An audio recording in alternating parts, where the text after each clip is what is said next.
So hey hello, we are back with another video on serious topic। साला ये serious topic मेरा पीछा ही नहीं छोड़ रहा भाई, जैसे मल्हान फैमिली का पीछा कंट्रोवर्सी नहीं छोड़ रही। एक के बाद एक नहीं चाहिए भाई मुझे serious topic, नहीं बनाना चाहता मैं serious topic पर वीडियो। मुझे फनी वीडियोस बनानी है भाई, मुझे हंसाना है तुम लोगों को। सच बोलूं तो मैं तुम लोगों को ज्ञान नहीं देना चाहता, पर मजबूर हूं तुम्हारी हरकतें देखकर। मतलब अपने देश के लोग अभी के टाइम पर इतना ज्यादा बेरोजगार और इतने मेंटली ये लोग हैं कि इन्हें अब दूसरे की बीवी की हरकतों से फर्क पड़ रहा है। हाँ, मैं बात कर रहा हूँ निश्चय मलान AKA ट्रिगर्ड इंसान की फियांसे रुचिका राठौड़ के बारे में। आई नो ये बात बताने की कोई जरूरत नहीं थी, बिकॉज वो थंबनेल और टाइटल में ऑलरेडी मेंशन थी, पर मुझे अपने देश के यूथ पे अब कुछ ज्यादा भरोसा नहीं रहा, तो सोचा ये भी बता ही दूं इन सालों को। तो बिना टाइम वेस्ट किए आते हैं वीडियो टॉपिक पर, और आज की वीडियो 3 पार्ट्स में डिवाइड होने वाली है। तो सबसे पहले टॉपिक है कि क्या डिंपल आंटी रुचिका को अपने व्लॉग्स में नीचा दिखाने की कोशिश करती हैं। तो दूसरा टॉपिक है people comparing Malhan family with Raja vlog. Third and most nonsense topic, Ruchika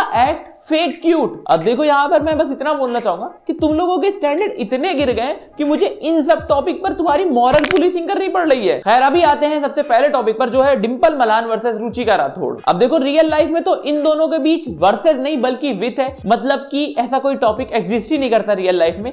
लेकिन इस मैटर को सोशल मीडिया के कुछ फालतू फेमिनिस्टों ने इसे देश का सबसे बड़ा मुद्दा बना के रख दिया है। तो ये मैटर शुरू होता है एंगेजमेंट के बाद, जब आंटी अपने व्लॉग चैनल पर एक व्लॉग अपलोड करती हैं जिसके कुछ पार्ट लोगों को, सॉरी देश के फेमिनिस्टों को पसंद नहीं आया। लड़की के कपड़े, लड़की का जेवर, लड़की का मेकअप, लड़की का हर चीज वो किसने करी? तूने तो लड़की डिसाइड करी, लड़की का जो सामान था वो तो हमने करा ना। वो एक दूसरे पापा मम्मी के लिए शॉपिंग करेंगे। बेटा अभी नया कैसा लग रहा है आपको इतना प्यार देख के? अब देखो ऐसी बहुत सी क्लिप्स प्रेजेंट टाइम पर सोशल मीडिया पे वायरल हो रही है, तो हम सभी को एक एक कर देखेंगे। तो सबसे पहले है ये क्लिप जिसमें आंटी बोल रही है कि रुचिका का ड्रेस उन्होंने लिया, और इस क्लिप में आंटी बहुत ज्यादा एरोगेंट लग रही है। लड़की के कपड़े, लड़की का जेवर, लड़की का मेकअप, लड़की का हर चीज वो किसने करी? तूने तो लड़की डिसाइड करी, लड़की का जो सामान था वो तो हमने। अब देखो हम सब ने सुना है कि आधा सच झूठ से ज्यादा बुरा होता है, और वही सेम चीज इस क्लिप में भी है, और इसीलिए ये क्लिप इतनी ज्यादा बुरी लग रही है। तो अब मैं इस क्लिप का पूरा सच तुम्हें बताता हूँ, जो कि ये है कि व्लॉग के इस पार्ट में पूरी फैमिली एक साथ बैठकर ये बातें कर रही थी कि किसने क्या काम किया, किसने क्या जिम्मेदारी संभाली। तो इसके ऊपर अभिषेक कहता है कि मैंने डेकोरेशन देखा, मैंने कैटरिंग देखी। तो इसी के रिप्लाई में आंटी बोलती है कि नहीं मैंने भी बहुत काम किया, मैंने लड़की के ड्रेसेस देखे और बाकी चीजें मैंने देखी। दी ना पार्टी, वो हमने करी, अब तू दे पार्टी, हमें थोड़ा सा खुश कर। मम्मी कह रही है वो हमने करी पार्टी, जैसे इन्होंने सारी तैयारियां करी है वहाँ पर। तो और तूने करी है? और तूने करी है भाई? वाह वाह वाह। मैंने बुक करा बैंड, मैंने बुक करा वहाँ पर। हम साथ वो क्या करने के थे? आप तो उसे पैसे देने के लिए हो। वाह भी वाह, सारे खाना हमने डिसाइड कर। इट्स अ नॉर्मल कन्वर्सेशन जो कि हर एक फैमिली के बीच में होती है कि किसने ज्यादा काम किया, किसने काम कम किया। लेकिन यही छोटी सी चीज इन देश के पागल फेमिनिस्टों को कहां समझ में आएगी। अब आते हैं दूसरी क्लिप पर, जहां पर आंटी रुचिका को कुछ बना के खिलाती हैं और उसके बाद ये बोलती हैं कि तुम अभी खा रही हो, बाद में हमें भी बना के खिलाना पड़ेगा। चलिए स्टार्ट कीजिए। Mummy very yummy. थैंक्स। खाना आज मैं खिला रही हूँ, कल खिलाना भी पड़ेगा तुम्हें। समोसे बना दूंगी। अब देखो ये सुनने के बाद तो फेमिनिस्ट पागल हो गए, सॉरी गुस्सा हो गए, क्योंकि पागल तो वो लोग पहले से हैं।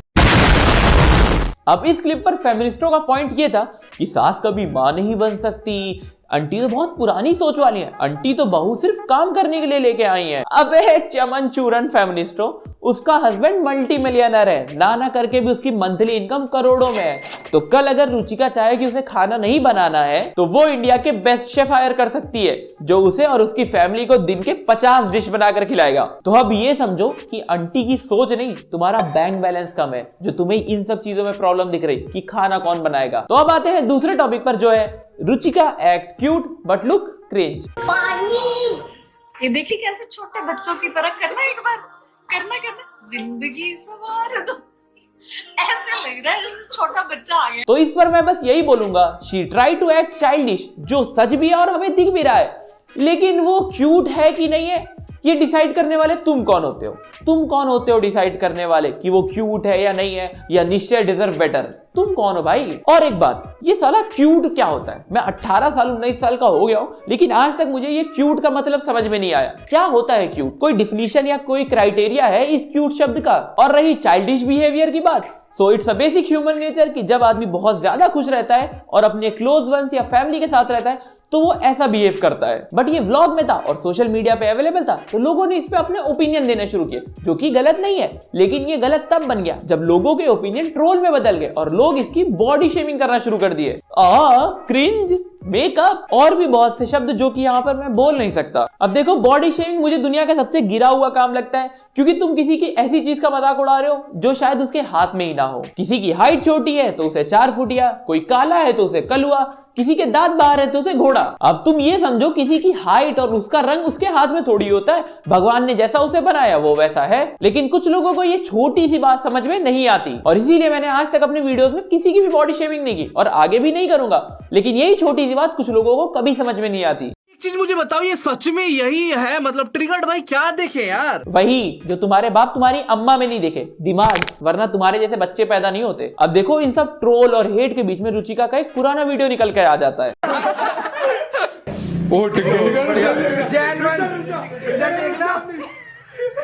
ओके, बढ़िया। घोड़ा घोड़ा घोड़ा। और अब इस क्लिप को देखने के बाद तो कुछ लोगों ने ऐसा रिएक्ट किया जैसे उनकी बीवी भाग गई हो। हाँ, वो बात अलग है कि आज तक उन बेरोजगारों की शादी नहीं हुई हो, बीवी भी नहीं हो, पर इतना भयंकर रिएक्ट किया। मोस्ट संस्कारी बहू of Malhan family, Ruchika, and she also abuse sister of his friend in and. तो ये ट्वीट किया था अहिर भाई ने, जो प्रेजेंट टाइम पर इसरो के साइंटिस्ट है। नहीं है क्या? नहीं, मुझे लगा जितना रिसर्च इन्होंने रुचिका के ऊपर किया, नासा नहीं तो कम से कम इसरो के तो साइंटिस्ट होंगे ही भाई। अब भाई तुम लोग मुझे बस ये बताओ, ये कोई 10 साल की बच्ची है या फिर गाली देना बहुत बड़ा जुर्म है? सच तो यही है कि हम सब गाली देते हैं, मैं गाली देता हूं। हम सबका एक ग्रुप सर्कल होता है जिसमें हम कंफर्टेबल होते हैं गाली देने के लिए, और इसीलिए मैं अपनी वीडियोस में गाली देना नहीं पसंद करता, क्योंकि मुझे नहीं पता कि मेरी वीडियोस कौन कब कहां देख रहा है। और इसी सेम तरीके से रुचिका ने जो बोला वो अपने एक ग्रुप सर्कल के बीच में बोला, वो भी जब वो कॉलेज में थी। तो अभी के टाइम पर उसकी इतनी पुरानी क्लिप दिखाकर उसे बुरा बोलना मुझे टोटली इनवैलिड लगता है। तो अभी आते हैं तीसरे और लास्ट टॉपिक पर, जो है मल्हान फैमिली सेम एज राजा व्लॉग्स। अब देखो, इस टॉपिक के 2 साइड है। पहला कि तुम किसे और किससे कंपेयर कर रहे हो। एक ने व्लॉग के लिए शादी की थी और एक ने शादी की तो व्लॉग बना दिया। अब देखो, रैशनली सोचे तो इन दोनों का कोई कंपैरिजन ही नहीं है। लेकिन मैंने कब बोला कि रैशनली सोचो? भाई बहुत बचा लिया, हो गया भाई। जहां पे गलत थी ऑडियंस गलत थी, लेकिन यहाँ पे ट्रिगर्ड भाई का मजा लो, अच्छे से ट्रोल करो, मैं भी मदद करता। और यहीं से आता है सेकंड पॉइंट, जो कि ये है कि आपने राजा व्लॉग के टाइम पर तो ये बोला था बनाने का टाइम नहीं मिल रहा है, तब अगर इसके इंस्टाग्राम अकाउंट पे जाके देखेगी तो तुझे पता चलेगा कि इसका Instagram account is not his Instagram account. इसका इंस्टाग्राम अकाउंट इसकी शादी की एल्बम है। भाई ने लिटरली सुबह उठने से, पॉटी जाने से लेके, शादी के फेरे से लेके, सिंदूर लगाने से लेके, घर पे बीवी को लेके जाने से लेके, हनीमून मनाने तक। ट्रिगर्ड भाई, हमने सुना है कि तुमने कंप्यूटर इंजीनियरिंग की थी, तभी तो तुम्हें CTRL+C, CTRL+V बहुत अच्छे से करना आता है। लो भाई, आधी ऑडियंस को जोक ही नहीं समझ में आ रहा। नहीं समझा रहा भाई मैं ये जोक, जाके गूगल कर लो, नहीं समझाऊंगा ये जोक मैं तुम्हें। खैर, अब मैं लास्ट में बस इतना ही बोलना चाहता हूं कि दूसरों की लाइफ पे ध्यान देने से अच्छा अपनी लाइफ पे फोकस करो, अपने लाइफ में आगे बढ़ो। बस यही है लास्ट में मैसेज। तो चलो आज के लिए इतना ही, मिलते हैं कभी और किसी और वीडियो के साथ। तब तक के लिए take care, bye bye, peace out, love you all, शुक्रिया।